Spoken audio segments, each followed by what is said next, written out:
Savon Schmuss was 16 years old when cops say he strangled McKenna. Now 18, Savon has pled guilty to the murder charge as part of a plea deal. Teenagers are known for their rebellious actions, but we can't help but wonder what may push them to commit unimaginable crimes. Are they truly remorseful, or do they still defy the justice system? Let's uncover the answers to these haunting questions as we explore the chilling world of teenage killers and their reactions to sentencing. I was nominated by my boyfriend. McKenna Hilton had goals in life. She wanted to work in medical therapy or be a nurse. But before her dreams could come true, the 18-year-old was murdered. On August 18, 2016, a tragic incident occurred in Grand Rapids, Michigan. Savon Schmuss, a 16-year-old boy, took the life of his 18-year-old half-sister, McKenna Hilton, in a shocking act of violence. Savon strangled his half-sister inside their father's apartment. He then placed her body inside her vehicle and drove it to the other side of the township, where he dumped it. A few hours later, a person walking their dog stumbled upon McKenna's lifeless body and reported it to the authorities. The police were immediately notified, and an investigation was launched. Who her family says she loved. Savon Schmuss, now 17, was 16 when the crime happened. He was mom when given the chance to speak in court. During one of Savon's court appearances, the Kent County Assistant Prosecutor, Vicky Sells, asked the judge to deny bail. Savon's father, David Schmuss, who was in the courtroom, yelled encouraging words to his son as the bailiffs led him away. Further investigation revealed that in 2010, David Schmuss pleaded guilty to taking a photo of McKenna, who was only 12 years old at the time, while she was showering.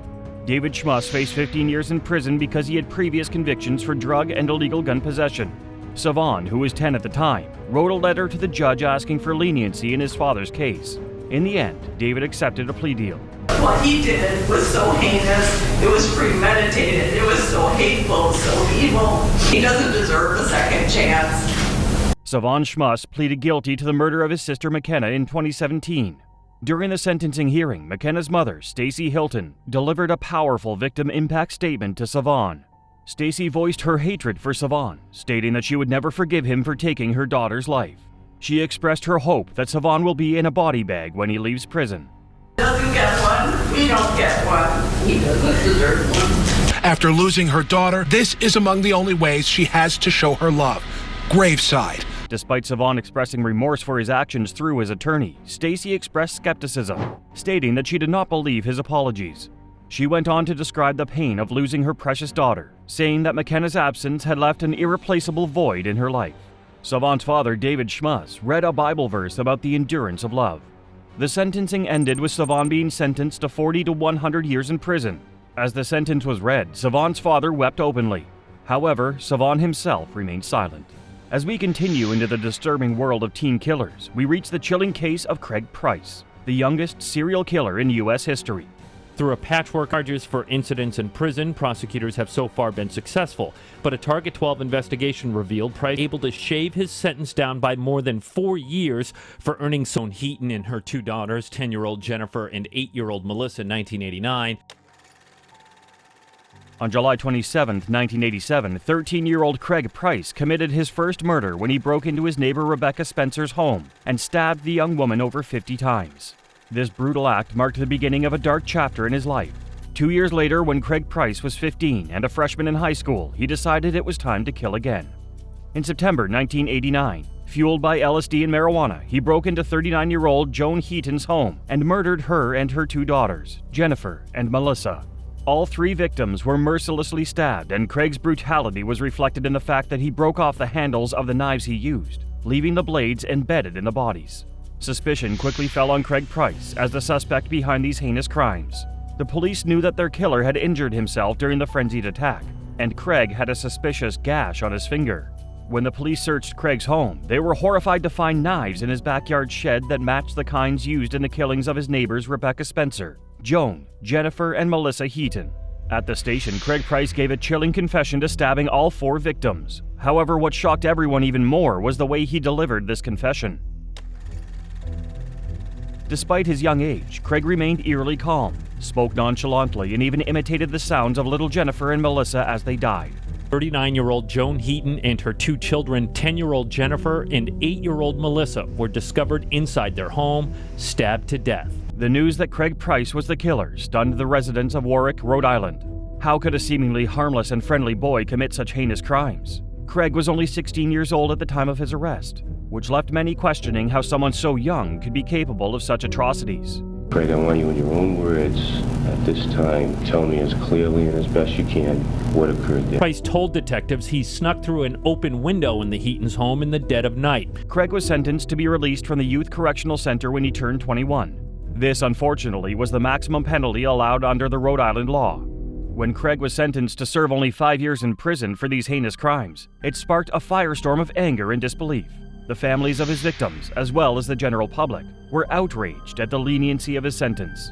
The thought that such a dangerous individual would be allowed to roam free after only 5 years was deeply unsettling. In response to the public outcry, a group of concerned citizens banded together to form the Citizens Opposed to the Release of Price, or CORE organization. Their mission was simple: to keep Craig behind bars and ensure that he would never again pose a threat to society. Is accused of stabbing another inmate at a Florida prison. It could cause him to stay behind bars for a long time. One key objective for CORP was to increase public awareness about Craig's crimes. To this end, they organized various campaigns, including public rallies, pamphlet distribution, and media coverage. Their goal was to ensure that no one would ever be caught off guard again. In addition to raising awareness, CORP also dedicated its efforts to lobbying for tougher laws that would prevent Craig's release. They collaborated with lawmakers and policymakers to push for critical bills that would enhance public safety and ensure that dangerous offenders like Craig remained behind bars. When President Clinton visited Providence, Rhode Island in 1994, an airplane carrying a banner that read, "Alert, Killer of 4 Craig Price moving here," caught his attention. The president expressed his dismay that Craig could be released in approximately 6 months despite the seriousness of his crimes. This incident brought further attention to the issue and solidified the public's support for keeping Craig behind bars. Price has had 43 infractions in prison, including some that have increased his sentence. This is an evidence photo of an ACI correctional officer who officials say Price attacked in 1998. On June 8, 1994, Craig Price was indicted on a charge of assault and extortion after he threatened to injure an officer at the juvenile correctional facility he was housed in. During Craig's trial, the prosecution cross-examined him, which triggered a violent outburst. Craig displayed his true colors, revealing his true nature. As a result, he was found guilty and received an additional 25 years on top of his original sentence. The notorious Rhode Island serial killer leaving his prison cell and dragging a wheelchair he used. Investigators say he was supposed to be on the way to the showers himself, but had a more sinister plot. Citizens of Rhode Island heaved a sigh of relief as more time was added to Craig Price's sentence, ensuring he would never be released back into society. Craig was transferred to the Florida Department of Corrections as part of a routine interstate transfer. In April of 2017, Craig was accused of stabbing an inmate in Live Oak, Florida, with a 5-inch homemade blade. This incident marked another dark chapter in Craig's life, as he was sentenced to 25 years in prison for the crime. Next, we will explore the world of 5 teens who recklessly threw a rock through a car window.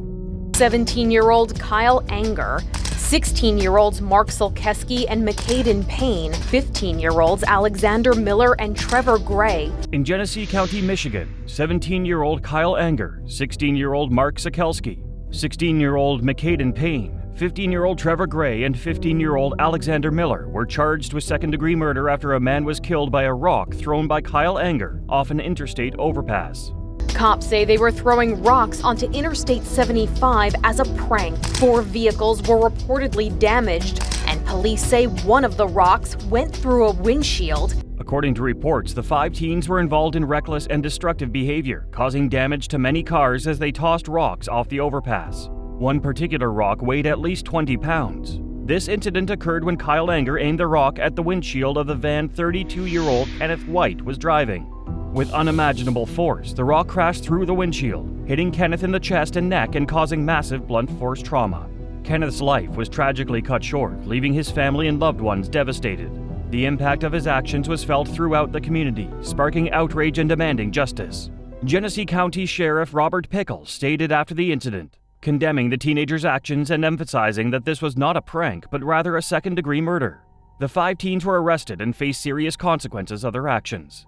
15-year-old Trevor Gray and 16-year-old Mark Sikelski. Their tearful family sat in the courtroom in sadness and disbelief. Their sons are facing the possibility of life in prison. The impact of this tragedy reached far beyond the courtroom. Amy Cable, the fiancée of Kenneth and the mother of his young son, shared her heartfelt feelings of anger and grief with the world. She expressed her anger that such a stupid act had taken away the love of her life and the father of her child.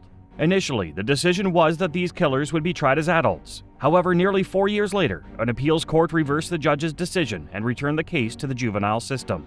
Mark Sikelski, Trevor Gray, and McCaden Payne pleaded guilty to manslaughter and were sentenced to no additional jail time, as they had already served a total of 1,317 days. Alexander Miller, the fourth killer, pleaded guilty and served 330 days as part of a plea agreement.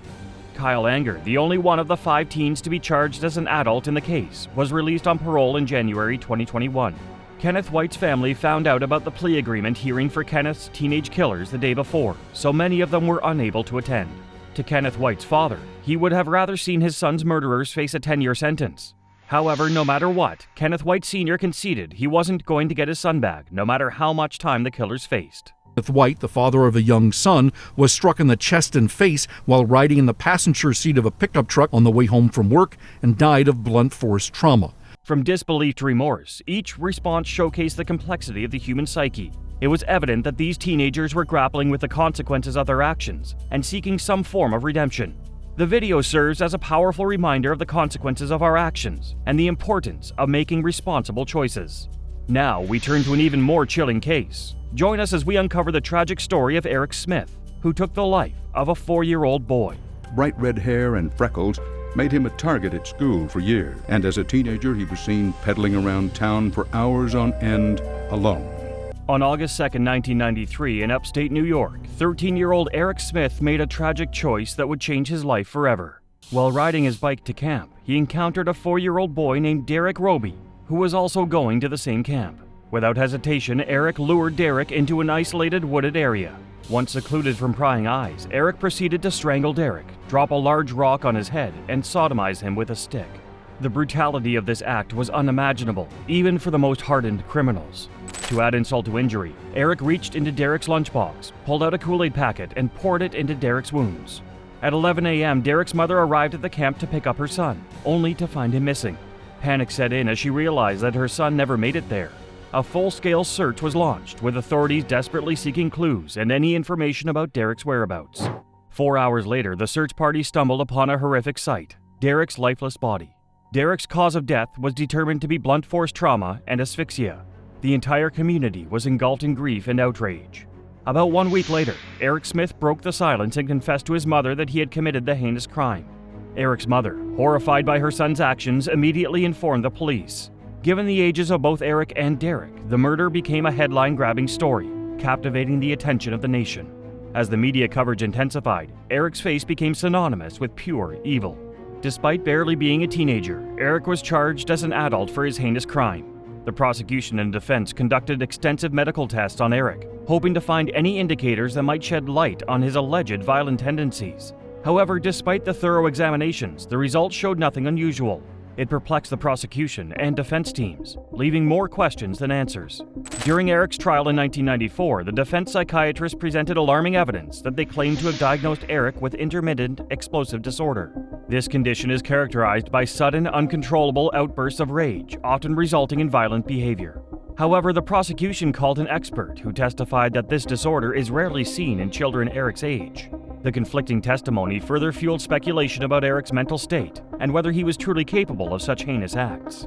After weeks of intense deliberation, the jury finally reached a verdict on August 16, 1994. Eric was found guilty of second-degree murder and was sentenced to 9 years to life in prison, the maximum sentence allowed for juvenile offenders at that time. In a letter addressed to Derek's parents, Eric expressed deep remorse for his actions. He wrote if he could go back in time, he would switch places with Derek and endure all the pain he had caused. It was directed at all the other guys who used to pick on me. And when I was torturing and killing Derek, that was what I saw in my head. For the next 27 years, Eric was denied parole multiple times.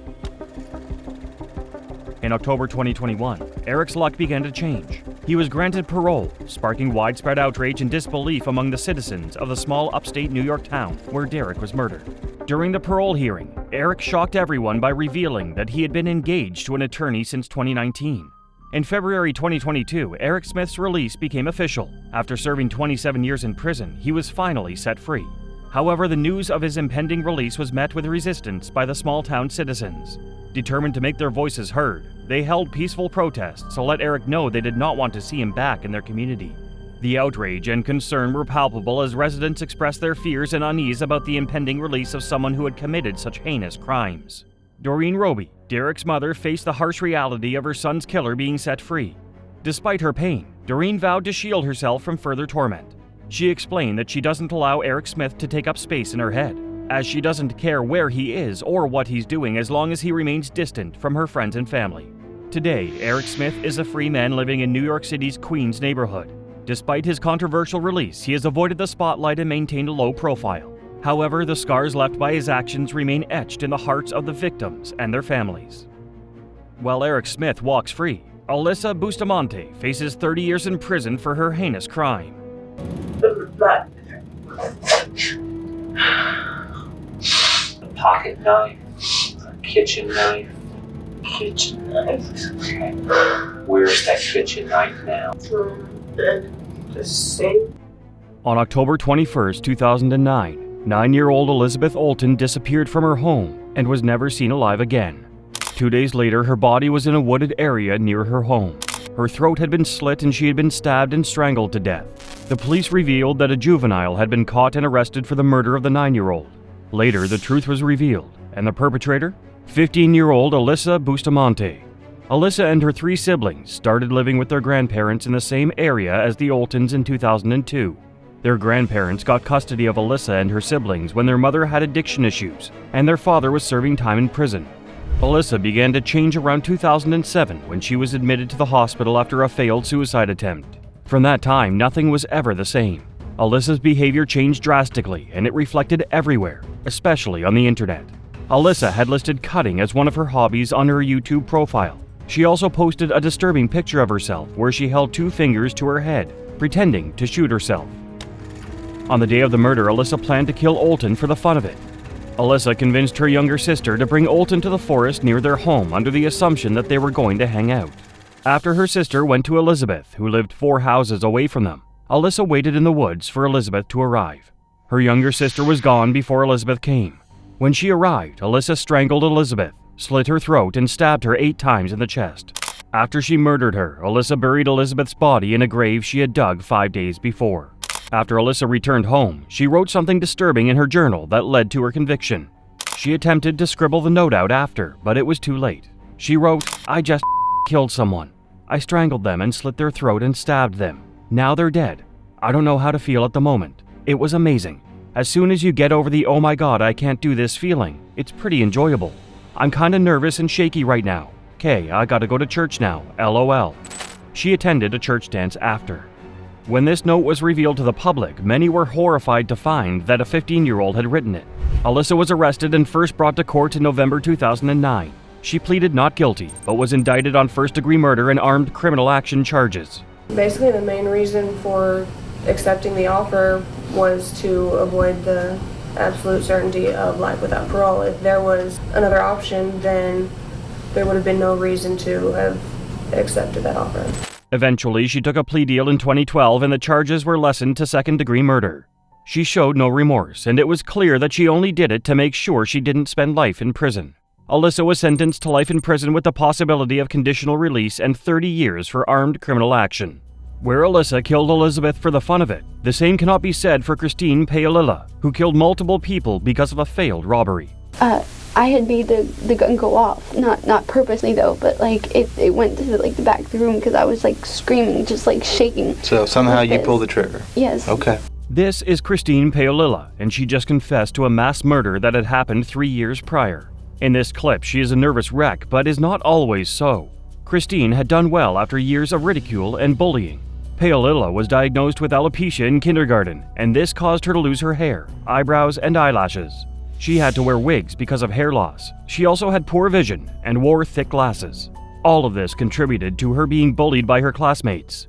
Paolilla lost self-confidence, and it was not until 2003 that things began to improve. Christine came home one day, very happy. She said, "Mom," she said, "I made 2 new friends who are the sweetest girls I've ever met." I said, "Who are they?" She said, "Oh, Rachel and Tiffany." Christine enrolled at Clear Lake High School in Houston, where she met Rachel Colorados and Tiffany Rowell. Rachel and Tiffany were the school's popular girls and helped her change her appearance and fit in with the rest of the school. This greatly helped, and Christine became popular among the students.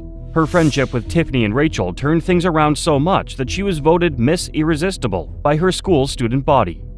But her good streak wouldn't last long, because it was that year that she started dating 21-year-old Christopher Lee Snyder.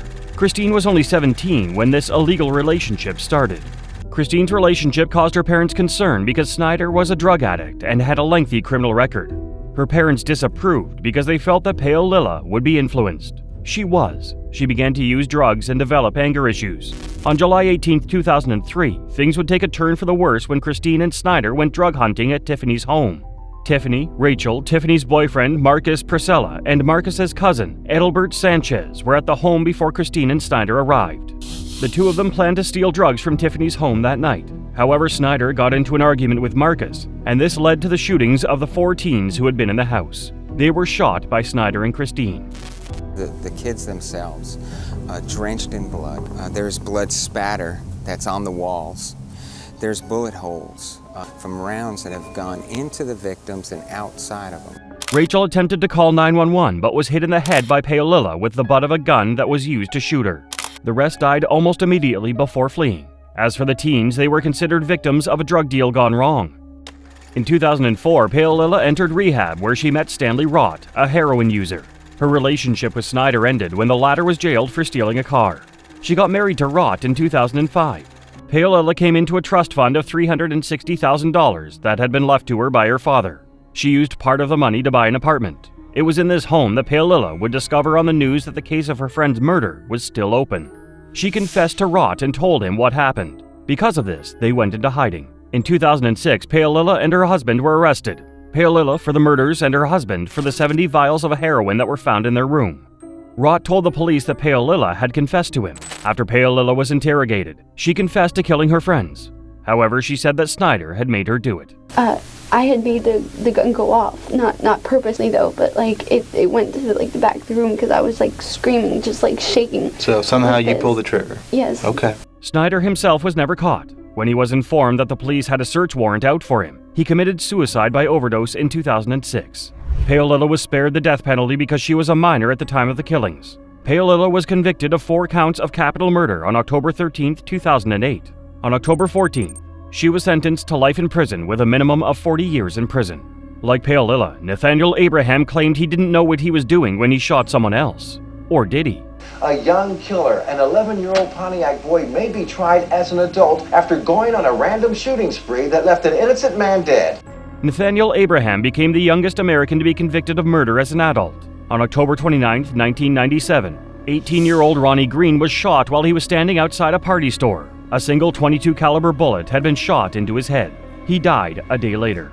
The person who had shot the gun was 11-year-old Nathaniel Abraham. He admitted that he had been firing a .22 caliber rifle in the direction of the store. He insisted that he had not meant to shoot anyone.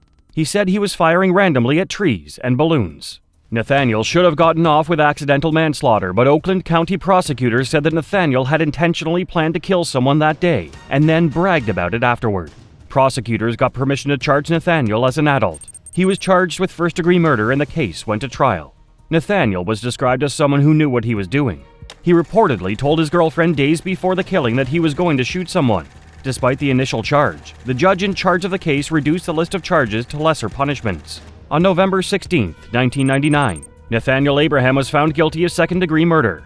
He was 13 years old at the time, but he was tried and convicted as an adult. He was sentenced to a maximum security juvenile detention center until he was 21. Even though Nathaniel showed signs of rehabilitation by the time he was released from detention, he was back in court again a few months later. Full support. I know I disappointed them again. In 2008, he was arrested for possession of ecstasy. He assaulted 2 guards in 2010. He was released in 2018, but he didn't last more than a year outside. In 2019, he was once again arrested for selling meth and heroin to undercover cops. Ultimately, he was sentenced to 6 to 40 years in prison for his stint of crimes and offenses. Abraham apologized to his family for disappointing them again before he left the courtroom. Nathaniel Abraham committed a crime, but how does it compare to the horrors that Erin Caffey put her family through? He got tired of them bickering and said, just do it.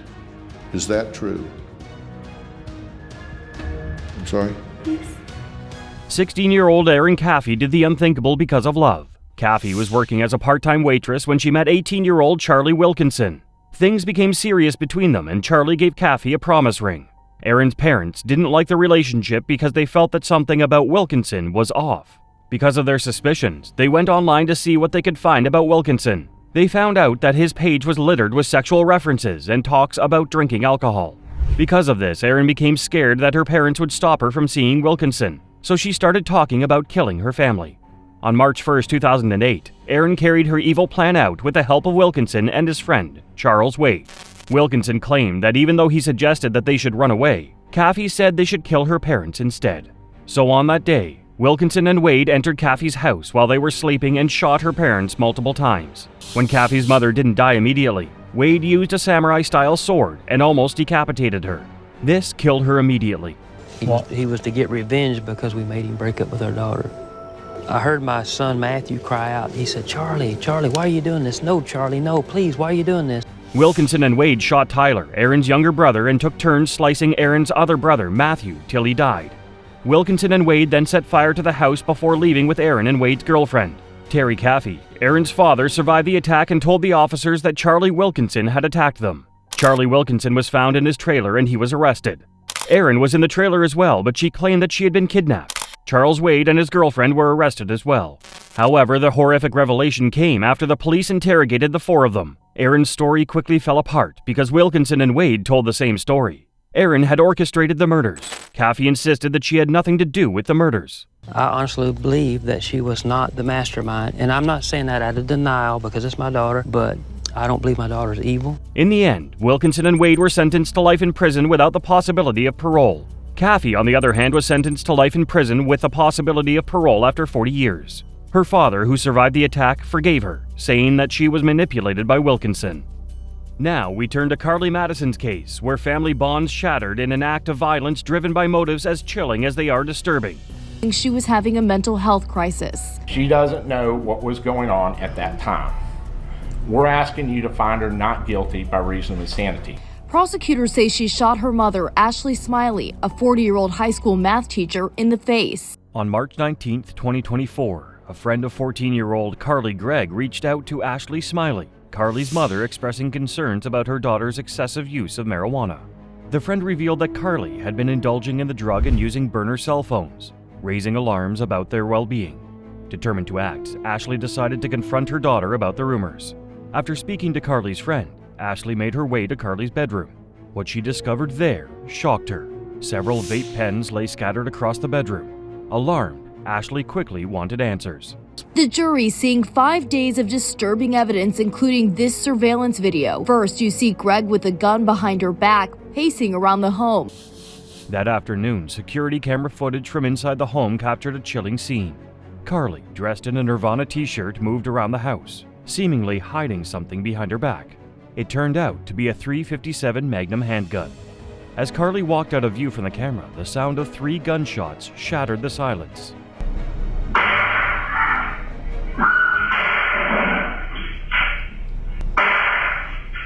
The footage then showed Carly rushing back to the kitchen, where she sat calmly on the stool at the counter. She took out her phone and texted a friend, asking them to come over because there was an emergency. When Carly's friends arrived at the house, Carly asked them if they had ever seen a dead body. Without further explanation, Carly took them into her mother's bedroom, where Ashley lay lifeless, her face soaked in blood. According to this friend, Carly confessed that her stepfather, Heath Smiley, was next on her list. Using her dead mother's phone, Carly, pretending to be her mother, sent a message to Heath. The message read, "When will you be home, honey?" Little did Heath know that this message was a carefully crafted trap. Her stepfather, Heath Smiley, coming home moments later, Greg also shooting him. When Heath arrived at the front door, Carly ambushed him, shooting her stepfather in the shoulder. Despite the injury, Heath managed to take control of the situation. He overpowered Carly and took the gun away from her, ultimately saving his own life. In a panic, Heath called for help. Police officers arrived swiftly, along with paramedics. Carly was arrested on the spot. As investigators delved into Carly's background, they discovered a diary that shed light on her darkest thoughts. The journal revealed a list of beliefs that painted a chilling picture of Carly's twisted mind.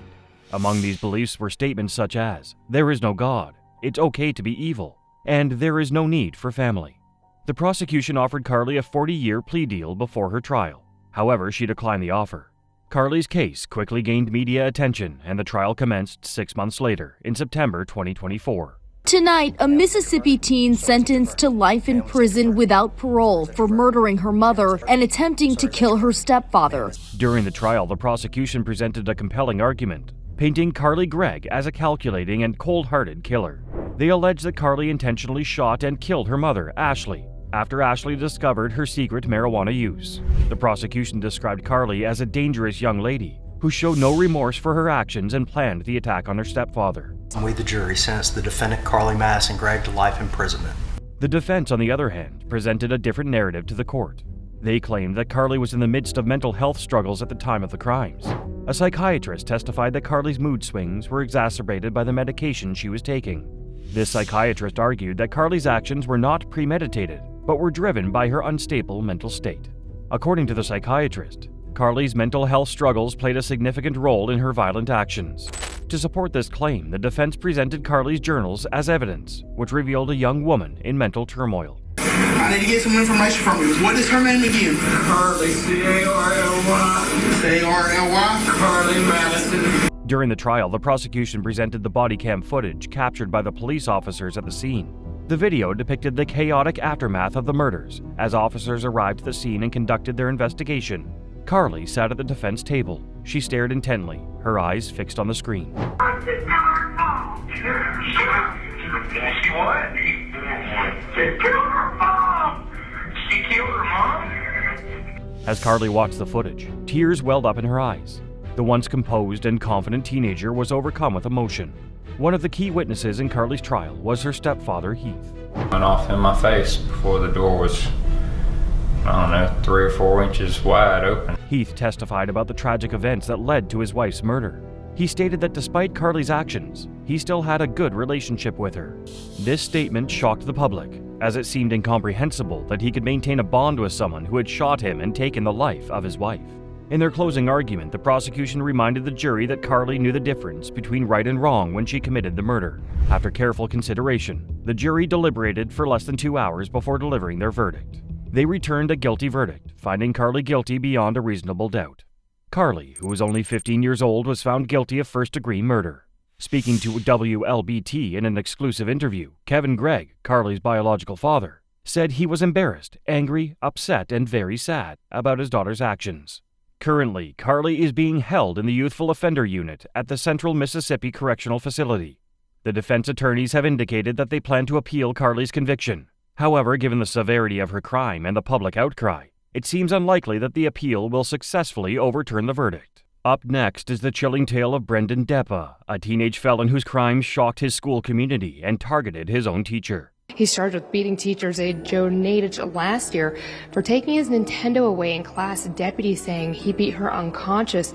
Joanne Nadich was a valued paraprofessional at Matanzas High School who had gained a reputation for her dedication and commitment to supporting students. However, she became increasingly concerned about Brendan Deppa, a troubled teen known for his aggressive behavior and obsession with gaming. In February 2023, Joanne approached Brendan's teacher to express her concerns about allowing him to participate in the gaming console class. She believed that given his disruptive behavior and lack of focus, he should not be allowed to use the console in the classroom. Brendan became enraged after hearing that he would no longer be allowed to use the console in the classroom. Instead of directing his anger towards his teacher, Brendan turned his wrath on Joanne. In a fit of rage, he stood up and got into Joanne's face, spitting on her. Determined to escape the situation, Joanne attempted to leave the classroom. However, Brendan refused to back down, pushing her to the ground. As Joanne lay defenseless on the ground, Brendan continued his assault, raining down blows and kicks upon her. Fortunately, the assault was interrupted by several bystanders who managed to pull Brendan away from Joanne. Friends are raising money for Joan in a GoFundMe. You can see more than $40,000 has been raised so far. As the deputies led Brendan away, he continued to threaten Joanne, vowing to kill her. Joanne's injuries were extensive and required immediate medical attention. She was hospitalized, where she was diagnosed with broken ribs, herniated discs, and rotator cuff injuries. In addition to these physical wounds, Joanne also began to experience the impact of the attack on her mental health. Matanzas High School surveillance system captured the entire incident. Footage of Brendan's merciless beating of Joanne quickly spread online, captivating the attention of viewers worldwide. Brendan's time behind bars was not without controversy. He managed to secure his GED while incarcerated. Nevertheless, he also found himself in frequent trouble, accumulating 9 incidents while confined in Flagler County Jail. He is articulate and thoughtful in his responses to the court. He's been here the entire day without any problems in that regard, participating in these proceedings. 2 years after his arrest, Brendan pleaded no contest to aggravated battery on a school board employee. During the sentencing hearing, Brendan's demeanor was both disturbing and perplexing.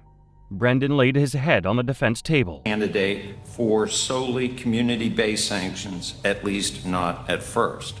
Turning to this particular incident. When the prosecutor spoke, calling Brendan dangerous, Brendan bent over in his seat, keeping his eyes firmly planted on the ground. The judge sentenced Brendan to 5 years in state prison and 15 years probation. Addressing Brendan directly, the judge declared that he had shown no remorse throughout the proceedings. But for all of his diagnosis and treatment that he needs, that he be evaluated for his prescription medication on a regular basis. Throughout the hearing, Brendan became increasingly agitated. He repeatedly protested at his attorney and demanded to speak, holding up a sheet of paper twice to emphasize his point. As Brendan left the courthouse, his demeanor seemed to change. Instead of his usual smile and enthusiastic interactions with the press, he gave a disturbing gesture. Brendan flipped off the cameras, sending a chilling message to the media and the world. First of all, Ashley, I want to thank you for having me on tonight. I really appreciate that. It obviously was not what we were hoping for. Speaking on his behalf, Brendan's mother expressed her dissatisfaction with the verdict and the sentence. Brendan's mother also claimed that the court was punishing her son because of his race. She alleged that the school district had failed her son by not implementing a proper behavior plan, leading to his aggressive behavior. Instead of prison, she advocated for Brendan to receive treatment, believing that this alternative would better address his issues. Next, we uncover the chilling case of 2 individuals who inexplicably took the lives of their own grandparents. All right, Ms. Borg, you are charged with 2 felony warrants for murder, 2 felony warrants for aggravated assault. On April 8, 2017, Gwinnett County, Georgia experienced the shocking and brutal double murders of 63-year-old Randall and Wendy Bjorg. The 2 were grandparents to 17-year-old Cassandra Bjorg. They had gotten legal custody because she had issues with her parents. Despite the grandparents' best efforts to give Cassandra a good life, she became more troubled and would run away from home from time to time. She also brought home drugs and assaulted her grandmother on multiple occasions. She also had a boyfriend, 19-year-old Johnny Ryder, who she ran away with many times. The couple were described as volatile and toxic. Eventually, they committed worse crimes. On April 8th, the police responded to an assault case in a home in Lawrenceville, and the victims identified the attackers as Johnny Ryder and Cassandra Bjorg. The 2 of them had attacked Johnny's sister and her boyfriend with a baseball bat and pepper spray before escaping. The car they used to escape belonged to Wendy and Randall, and this led the police to force their way into the home, as they expected the worst. To their horror, they found the bodies of Wendy and Randall. The 2 of them had been stabbed multiple times. Their autopsies showed that they had suffered blunt force to the head and various cuts around their throats. Everyone was horrified that something like that had happened in their community. Cassie and Johnny became the main suspects in the case, and a day after the Bjorgs were found, their granddaughter and her boyfriend were found after they barricaded themselves inside an apartment. They refused to come out, and by the time the SWAT team was able to get a visual, they found out that the teens were injured in the bathroom as they had tried to commit suicide. They failed this attempt and were taken to the hospital. The 2 of them were charged with the murders of Cassie's grandparents. The interrogation revealed some shocking details that showed that the murder had been premeditated. It seems that you're sorry you got caught, that you had people over after. You don't seem to be sorry that you killed your grandparents.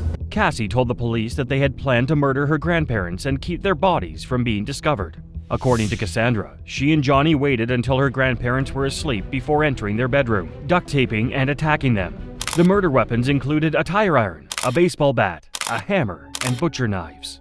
The 2 of them beat and stabbed the Bjorgs to death. What's even more horrific is that after the murders, Cassandra sealed the windows and doors with caulk to keep the smell of the decomposing bodies from coming out. And then we came back to the house. When you guys left, where'd you guys go to? We went over to like Kroger or Publix to go get something to eat, and then we went back to the house and we just kind of like chilled there. Which one? It was like on Old Peachtree. Johnny and Cassie then ordered takeout and invited their friends to the house for a party. She also said that they smoked a lot of weed to mask the smell of the bodies, as they were in the house for more than a week. Things just seemed different. They didn't look at me the same anymore. They didn't, I don't know, it was like the vibe that they have was they didn't really know what to do. They didn't really know how to be around me, I guess. They didn't really know how to talk to me. The motive for the murder was shocking. Cassie said she killed her grandparents because they were too strict. She also said that her grandparents weren't the only intended victims. According to her, she and Johnny had planned to kill Johnny's family and Cassandra's mother. They both took a plea deal and didn't go to trial. Both of them were sentenced to 2 life sentences, each with the possibility of parole after 60 years. When the two heard their sentences, their reactions were different from each other. While Johnny apologized for what he did, Cassie was said to have been crying and refused to say anything even when she was given the chance to speak. The two would be eligible for parole in 2077. The devastation caused by these teenage killers is undeniable, but their reactions are only the beginning. Catch the next video for more shocking cases and unforgettable moments in the courtroom.